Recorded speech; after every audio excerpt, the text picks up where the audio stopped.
Hapa ndo maskani. Hapa ndo maskani mwanangu, karibu. Kama wewe Steve. Wewe mwanangu una geto kali. Mwanangu wewe kawaida tu mwanangu. Mwanangu ili geto kwa watoto ili kwa mfano hichi kikochi. Mwanangu kama hichi kikochi mwanangu. Imagine hicho unapiga style zote hizo. Unaweza ukapigia hapa juu, unaweza ukapigia hapo, unaweza ukapigia hapa. Oya, so poa mwanangu. Oya mwanangu umejipata. Utalipa. So poa.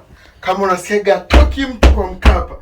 Hii ndio ya hapa sasa. Labda ni mwendaji. So poa. Bedi mwanangu limetulia. Yaani ili mtoto unamlaza style zote. Sikuona mbele mwanangu. Kumbe kuna TV. Yaani hapo mmetoka sasa kucheki maex yenu na shemeji. Mnaanza kuja kujilipua kitandani. Inakuwaje? Mwanangu wewe. Mwanangu umejua kucheza sana. Unajua hata ili bodi la mbele mwanangu refu ili unajua unaweza bado ukapigia hata. Mwanangu wewe shuka dondoke tu. Mwanangu shanchoka. Tumekubali kuja kutoa dongo mwanangu. Twende tukale mgani. Fresh. Mgani haina shida, twenda kula mgani, tuondoke. Ushanchoka mwanangu. Hamna mwanangu, wewe twende tutakula mgani. Fresh mwana tusushajipata fresh. Tuenzetu.